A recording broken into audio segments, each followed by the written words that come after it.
Hey, Michael. Hey, Diane, how are you? I'm good. How are you feeling about 2024? I think I'm decidedly in the holding my breath and wait and see camp. What about Well, you? that resonates. I'm trying to be optimistic here. Part of me feels like 2024 is a good number, maybe a good lucky, number and potentially good year. And there's some signs for hope. And personally, it's a building year for me. And so, I like hard work and measurable growth and all of those things. So that all feels good. And the realist in me recognizes we've got a lot of big problems that we're facing as a world right now and some struggles in the cracks in our foundation. And so I want to be real about that. And so I was thinking about, if I had to title it, what would it be? And a few years back, I wrote a paper with some friends that was called Dissatisfied Yet Optimistic. And so maybe that title still holds true. And maybe it's going to be the truth of this conversation we're about to have today, which I am super excited about. And so let's get to that. Yeah, no, I know you are. I'm excited because we're going to bring Ryan Craig on the show, longtime friend of mine. We got to meet probably about a decade or so ago in the education world. He's the founder and partner at Achieve Partners, originally called University Ventures Fund, uh, but is a PE firm in education. He's written several books, many of which I wish I had written before he did, about a new you, disruption, and things of that nature in higher ed. And his latest, of course, is Apprentice Nation. It's a great book. I've had him on my podcast, The Future of Education, but we really wanted to have him on Class Disrupted because the topic that he's gone deep on over the last several years has been around these questions of apprenticeships and alternatives to sort of the college for all mentality that is really gripped, as you know, ed reform over the last several decades. And I think Ryan gives us perhaps the best picture of what one of those viable alternatives to the system might be. And I think, frankly, it relates well to your startup, also, Diane. So, selfishly, I think our audience will learn more, but I also think you will enjoy the conversation also. So, Ryan, good to see you. Thanks for Thanks, joining us. Michael. Diane, great to see you. Thanks for having me. You too. Well, let's jump in. As Michael just said, Ryan, my new work that I'm engaged in is really trying to find alternatives to a direct to 4-year college pathway for young people, and apprenticeships are, in my view, potentially the most promising of these pathways, or could be, or should be the most promising. And so I'm excited to talk about them today. I thought before we got started, we could just get some definitional stuff out of the way so people know what we're talking about. And so you talk a lot about earn plus learn, or earn and learn pathways. Just tell us what that is. What does that mean to you? What are we talking about here? Sure. Well, as a category, I guess earn and learn is kind of the opposite or alternative to what I would call train and pray, which is sort of everything that we've had until now, which is post high school. You're paying tuition, likely taking on debt for some kind of educational program or pathway. So you're taking a financial risk, but you're also taking an employment risk because there's no guaranteed employment or really any employment outcome at the end of the road. It's train and pray. Earn and learn is it's the job first, and that's really where apprenticeship is different. And you say, the most promising, and I would agree because it's really the only alternative pathway that truly levels the playing field because it's a job. An apprenticeship is a job first and foremost, where you're being paid a living wage, and you have built-in formal and informal training, as well as wage and career progression with the apprenticeship. And if we're talking definitions, I'm often asked, well, what's the difference between apprenticeship and internship? And the difference is sort of what comes first. With apprenticeship, it's the job first. You're applying to an employer for a job, and the training is sort of second. It's built in, but it's sort of secondary to the job. An internship is obviously a work experience, but it's it's in the context of an educational program. So you're applying to typically a degree program, and either during the term, if it's a co-op program, or over the summer, you're participating in hopefully a paid internship.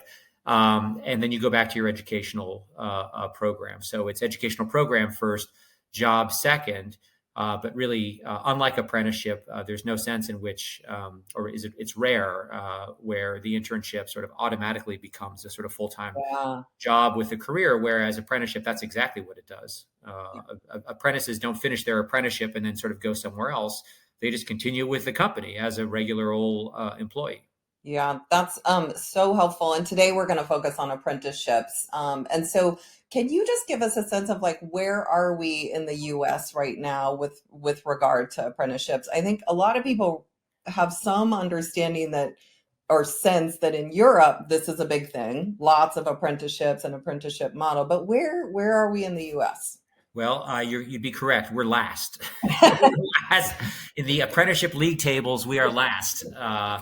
And among developed countries. And the book really explores sort of where that is. So in terms of numbers, we have about 500,000 civilian apprentices in the U.S. That may sound like a big number, but it's only 0.3% of the workforce. So your listeners won't be surprised to learn that the giants of Central Europe, Germany, Austria, Switzerland, they do 10 to 15 times better than we do as a percentage of the workforce. So they're at 3 to 4.5% of the workforce. But your listeners probably will be surprised to learn that the UK, Australia, Canada, countries that aren't really sort of associated with apprenticeship in the public mind, they do 8 times better than we are. And a generation ago, they didn't. A generation ago, they looked a lot like the U.S. In terms of having a small apprenticeship sector. Most of which was in the construction or building trades. About 70% of our 500,000 apprentices in the U.S. are in the building trades. But today, it's very common in those countries, in the UK and Australia, to launch a career in financial services, tech, healthcare, as an apprentice, whether or not you have a university degree. So, the question that I pose in the book is sort of, how did they do it, and how come we haven't figured out how to scale apprenticeships across the economy? Yeah. Ryan, on this podcast, we talk a lot about sort of alternative post-high school pathways that aren't direct to four-year college. Alluded to this earlier, and the need for K-12 to sort of move away from this college for all or college or bust mentality. Clearly, in those visions you just painted out, college is still a big piece of it. If we're talking 3 to 4% of the workforce, even in Germany, it's not apprenticeship or bust. But why do we need to get out of this mentality of college for all, or sort of that's it? Well, because college is not doing a good job serving the students we should care most about. It's certainly doing a good job of serving the children of the wealthy. They do fine. Whether or not they get into the most selective schools or just, reasonably selective schools, they do just fine. But the students that we should care most about, underprivileged, first generation, underrepresented minority students, aren't being well served by the current system in terms of completion rates, in terms of affordability, obviously, as demonstrated by the fact that really the overwhelming public policy issue over the past 3 years in higher education at the federal level has been debt student loan forgiveness, which is entirely backward looking, not forward looking. So we're trying to redress the problems we face without fundamentally addressing the structure of post-secondary education. And then, of course, the issue I've been most focused on over the last decade, which is employability, where we have a real problem of underemployment, college graduates coming out. And it's typically not your graduates out of computer science and engineering programs. They're typically finding their way, but students who are coming out of what I would call lower value or less remunerative or less employer connected programs, they are if they graduate, they're graduating into underemployment in many cases. And they make less, and it's persistent. If they're underemployed in their first job, 2/3 of the time they're underemployed. 5 years later, half the time they're underemployed. A decade later, Many reasons for this. One is that colleges and universities aren't doing a good job of keeping up with the digital transformation of the workforce, and that entry-level jobs look a lot different now than they did even 10 years ago, let alone a generation ago, in terms of the skills that are being demanded. But another big problem that we're going to see over the next 5 years is what I call the experience gap, where employers are increasingly looking for experience for what used to be entry-level jobs. So think about cybersecurity. A decade ago, a college graduate with some technical background could probably find their way into getting a job at a security operations center as a tier 1 analyst. So you're first row of defense, dealing with alerts, figuring out which ones you could resolve yourself, which ones need to be elevated, and which ones you could just disregard.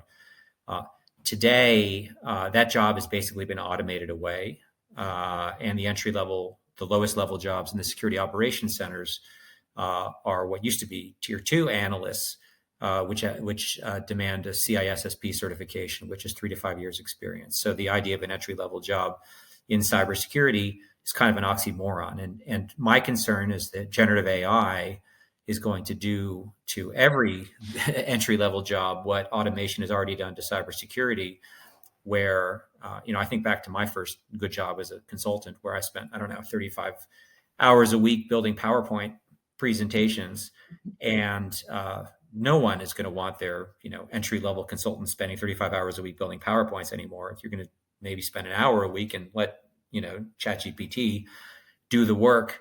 And the expectation is you'll be spending the bulk of your time doing much higher value, product work, client work, business development work, what have you, but which you won't be able to do with that experience. So we're going to start seeing for these entry level jobs, as we have for cybersecurity, increasing experience requirements, which means that we need to figure out a way, and unless we're willing to allow this sort of experience chasm to develop, we need to figure out a way to integrate real work experience into the educational programs and pathways we have, starting at the high school level, but certainly for college. And apprenticeship is the best way I know to do that, because an apprenticeship is a job where you are hiring a candidate based on their potential, based on their interest, based on their diversity, but not based on their specific skills or experience, because they're going to gain that over the course of the apprenticeship. So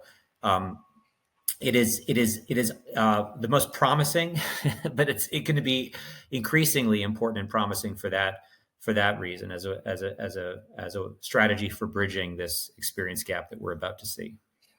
Ryan, what you are sharing is, I've spent the last 20 plus years in K-12 education in high schools, really for decades focusing on ensuring all of our students were accepted to a 4-year college. I thought that was the right thing to do, and the thing that was going to lift them, especially serving mostly first generation college going students.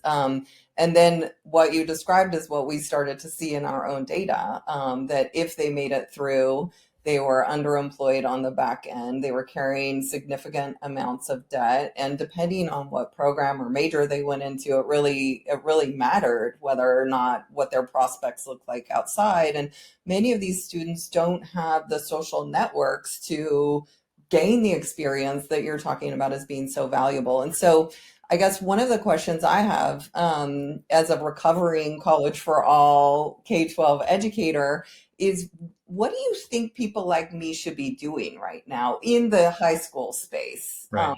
Particularly, like, what is the top 1 or 2 things that we could do to start shifting in the right direction? Yeah, well, look, I think CTE and career discovery at the high school and even middle school level are a casualty of this sort of college for all mentality.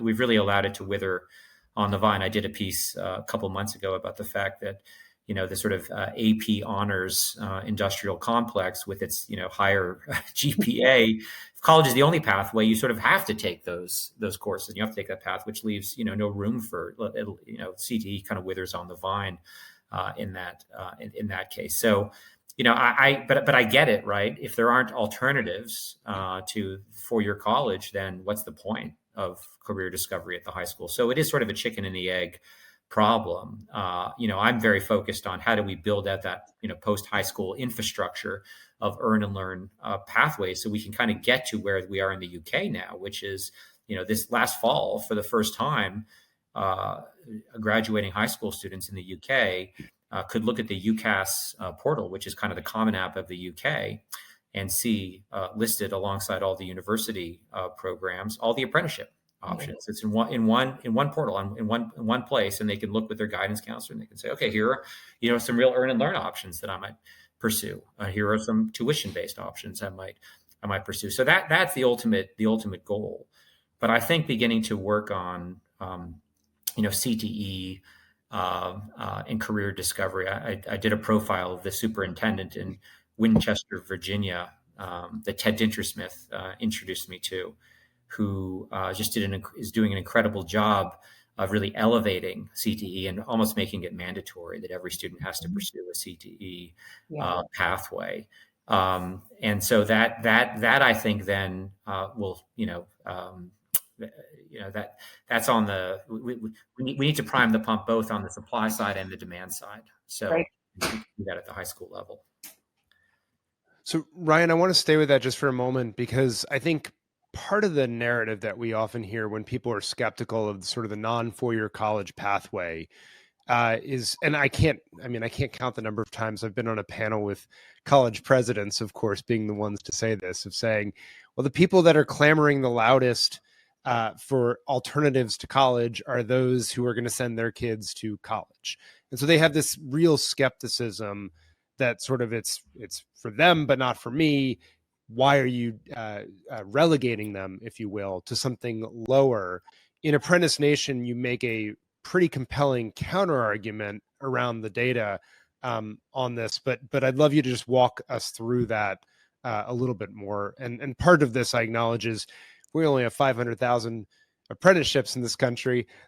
We're there's not really a data set in this country anyway to sort of play with on this, but walk us through it. Yeah, look, I mean, I just think that's inaccurate. I mean, I hear every week from, a charter school organization that is, focused on, how do we help build how do we facilitate pathways? How do we build a sort of, +2 transition program to something other than college? Because they're, like you, Diane, they see their students graduating and either not completing or completing and graduating into underemployment. So it's clearly not working for everyone.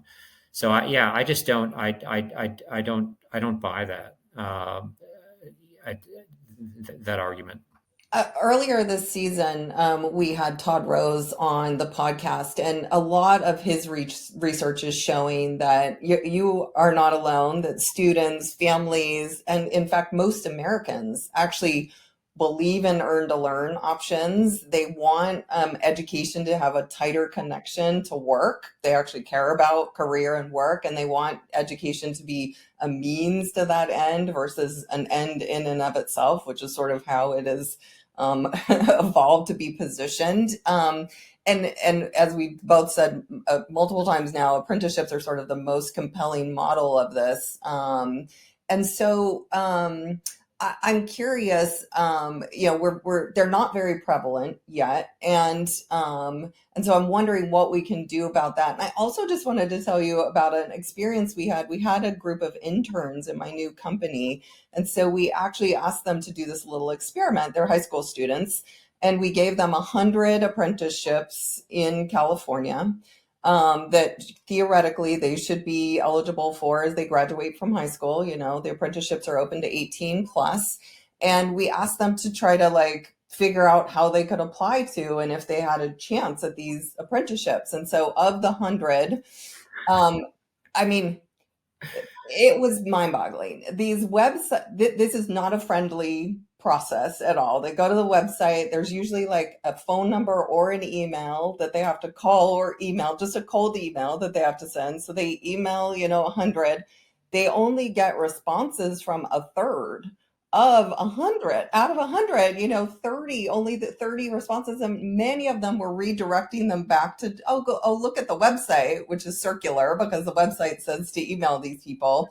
And when they actually talk to people, they were often told, it says 18, but we don't really want 18-year-olds. And so I'm just curious. It seems like we have a lot of work to do, and So much work. I hear that. So What do you much think work. of that experience? So many things there. So first of all, I don't know what list they were using, but if they were to use the most authoritative list out there, which is the Federal Department of Labor Rapids database of registered apprenticeship programs, they'd be in for a disappointment Yeah. because I use that database as the basis for the appendix in my book, which is a directory of apprenticeship programs outside the building and construction trades. Not to say that those aren't good apprenticeships, but Right.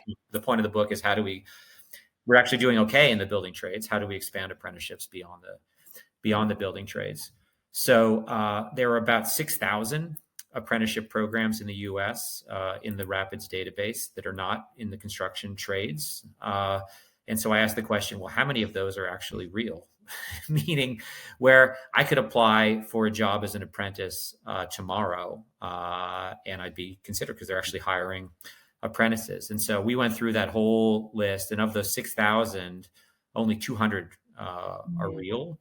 Yeah. The rest of them are what I call paper apprenticeship programs, which are primarily a kind of relic of how we've been funding apprenticeship programs at the federal level. So one reason we're doing so poorly is that the federal government, while they've increased apprenticeship funding over the last decade, and they've been actually trying to fund intermediaries, which is one of the key points of the book, which is that employers don't do these things on their own. Right. Colleges don't do them on their own. They're usually set up and run by intermediary groups. Like in Germany, it's chambers of commerce that do most of the work of setting up and running these programs. In the building trades, it's unions who are doing it. So the question is, who are those intermediaries going to be? So the Department of Labor has tried to identify and fund intermediaries, but of course, they've been funding groups that are really good at applying for Department of Labor grants, namely workforce boards and community colleges, who get these $5 or $10 million grants. And then here's what they do. They develop the curriculum for the formal training, the related technical instruction, RTI component of the apprenticeship. They register the program, and then they sit on their hands and wait for a employer to come along and say, wow, if only I could find curriculum for the RTI, I'd launch my own apprenticeship program. But of course, that's the easy part of apprenticeship. Right. The hard part is convincing an employer to hire and pay a worker who's not going to be productive for a period of time. Right. And all the other stuff too, the mentoring and the recruiting and serving as the employer of record, all that stuff. So as a result, that's how you get from 6,000 down to 200. But even if they're reaching the 200 who are actually hiring, you're absolutely right. Apprenticeships are not designed sort of post high school right now. Largely, I think just because there's so few of them. So every time you actually launch an apprentice, a cohort of apprentices, and I can say this is at Achieve, what we do is we buy companies in sectors where there's a talent gap in tech and healthcare, and we build apprenticeship programs into those companies so they become talent engines for their talent-starved sectors. And I can tell you that every time we launch a cohort, we have 100, 200, 300 applicants for every seat in the cohort, which is, so much as we would like to make them available to 18-year-olds, it's hard for an 18-year-old to compete with a 23 or 24-year-old who's applying for that apprenticeship program. We're probably going to hire that 23 or 24-year-old. So, and this is one of my pet peeves, which is that if you talk to the big philanthropies who are involved in apprenticeship today, and I'm not sure, well, maybe I'll name names, but Gates Foundation, they actually don't care about apprenticeship broadly. All they care about is youth apprenticeship, which is apprenticeship for kids in high school, which sounds good. But the hard part is if you can't convince an employer to hire a 24-year-old apprentice, you're never going to convince them to hire a 16 or 17-year-old who's still in high school. That's like an order of magnitude more difficult to do. And so we need to focus on building the apprenticeship infrastructure we need for regular old apprenticeships before we begin focusing on what are called youth apprenticeship programs. So yeah, it's not, the system is not set up today post high school, and a big reason is we're just not funding it. Like in the UK, at their peak, they were spending 4 or 5 billion pounds a year on apprenticeship, which based on the size of the U.S. economy would be more like $40 billion a year. We've been spending less than 1/100th of that. So if we've been spending 400 million a year, we have a lot, and just that's a even a smaller fraction of what we spend on tuition-based post-secondary education. That's 1/1000th what we spend on. So it's 1/100th of what we should be spending on apprenticeship. It's 1/1000th of what we do spend.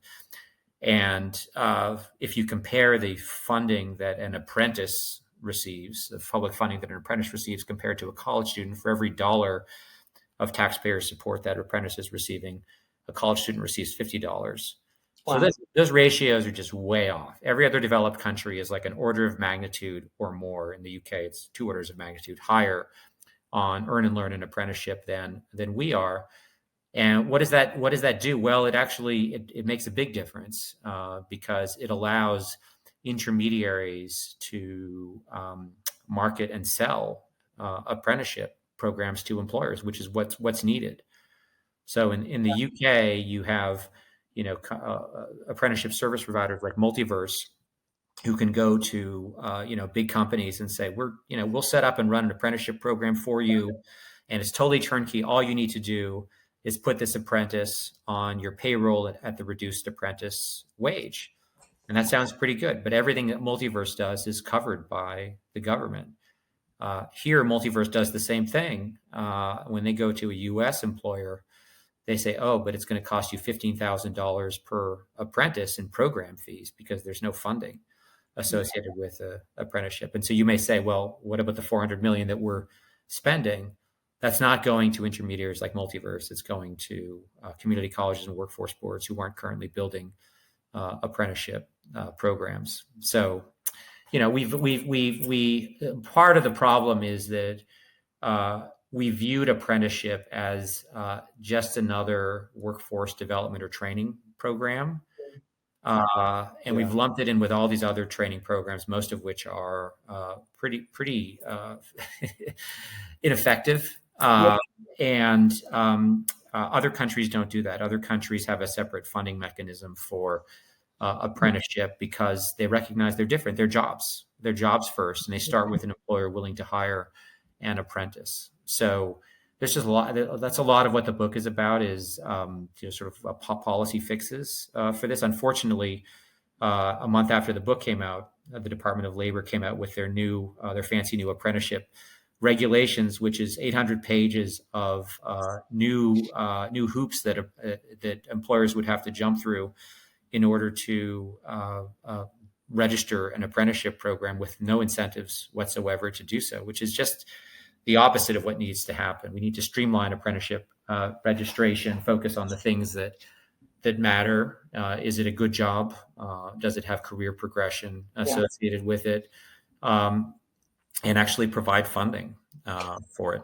I read your recent piece on those regulations, and I will confess that I had a moment where I was like, oh my gosh, this feels exactly like my charter school experience, where we started in the right place, where create schools that serve kids, name the outcome that you're going to get, and that's what you're held accountable to. But over time, we have been regulated and re-regulated and, back to sort of the old system. And I was reading your piece about this 800-page set of regulations. I was like, this feels exactly like what I experienced as someone who was trying to do this in the charter sector. And it made me wonder, there's always interest groups, and there's always, look, I was reading through what you summarized. I get why they want people to do all these protective things and whatnot. It's, not for bad reasons, but you have to balance the risk, and you have to be thoughtful here. Yeah. Like, who are the blockers? Like, who's contributing to these 800 pages? These are building and construction unions who would very much like to keep apprenticeship as their own little sort of private thing for the most part. And it's bureaucrats who have never worked in the private sector and actually don't know what's involved in convincing an employer to hire an apprentice. There aren't really, I mean, the part of the problem is they're up until last year with the creation of Apprenticeships for America, which is this new trade association of apprenticeship intermediaries. There had been no voice for employers of apprentices. Okay. We're working hard on that. But that's what's necessary, and we need to get the folks like the Business Roundtable and Chamber of Commerce in this discussion. So I'm confident that these regulations are not going to be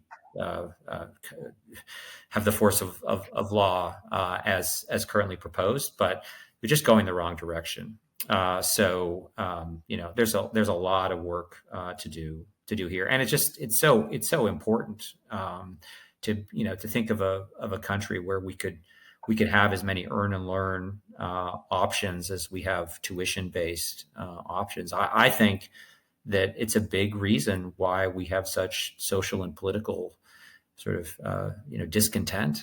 Today is you have almost half the country who sort of sees this bright shining digital economy, but feels like these jobs are out of reach because they're told that they need to run the gauntlet of a 4-year degree, which can be 5 or 6 years in many cases, and with no guarantee of any employment outcome, and they just feel like it's unaffordable and unrealistic, and life's going to get in the way. So why bother? And as I toured around the country talking about my book in the fall, I would start my talks with talking about what I call the song of the summer last summer, which was "Rich Men North of Richmond" by Oliver Anthony, where it's basically he's complaining about his crappy job, and that's sort of what the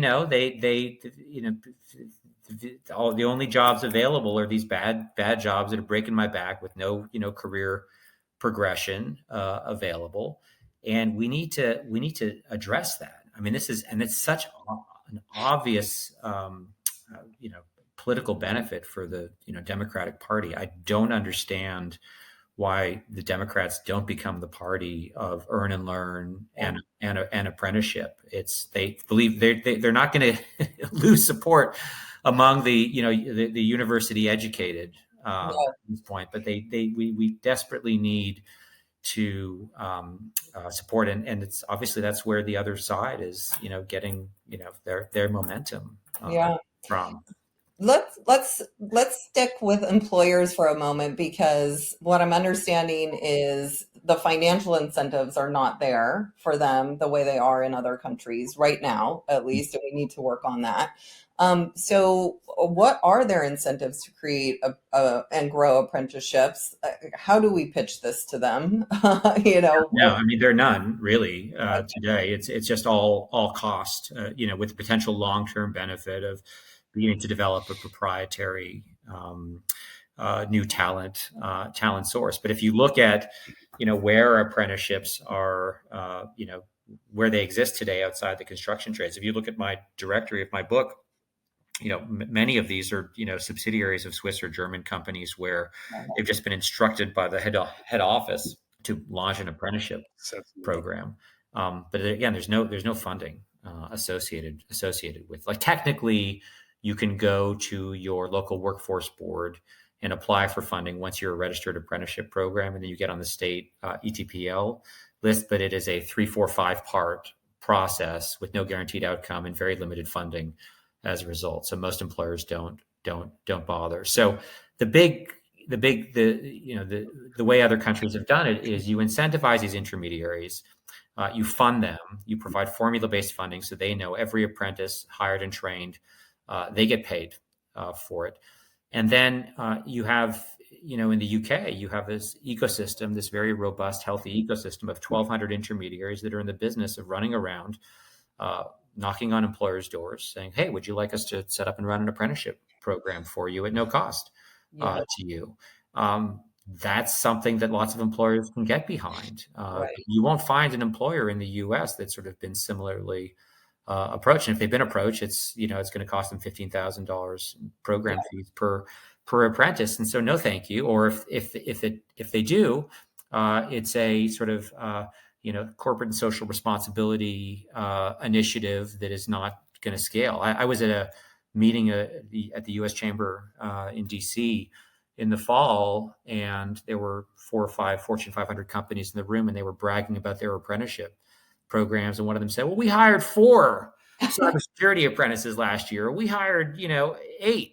And it's a joke, right? Based on the size of these companies. It's so not scalable. We've had many conversations with people, such good well-intended people who are mostly working in the community colleges. So they've gotten these grants, as you said, to be these intermediaries.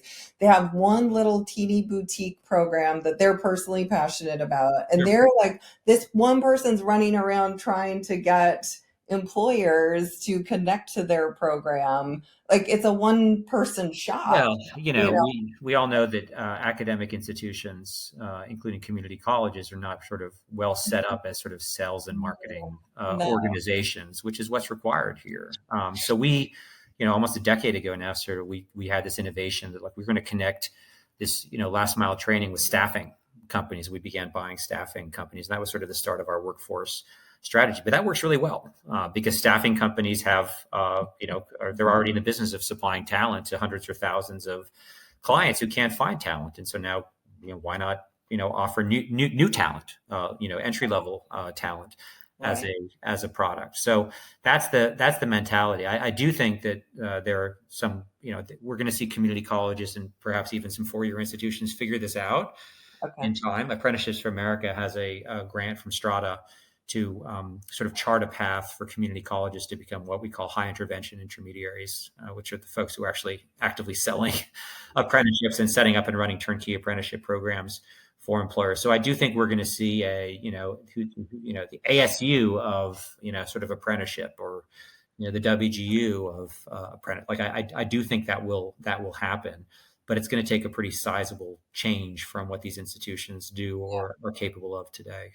Well, that feels like the most hopeful we've gotten in this conversation. I want to be hopeful about this, so maybe we'll. Well, I think we need to keep the vision in mind. Like the vision is like it's all hope, right? I mean, the idea of someone being able to sit at the end of high school and look at an equal number of earn and learn options and that's something that I think politically everyone is in favor of.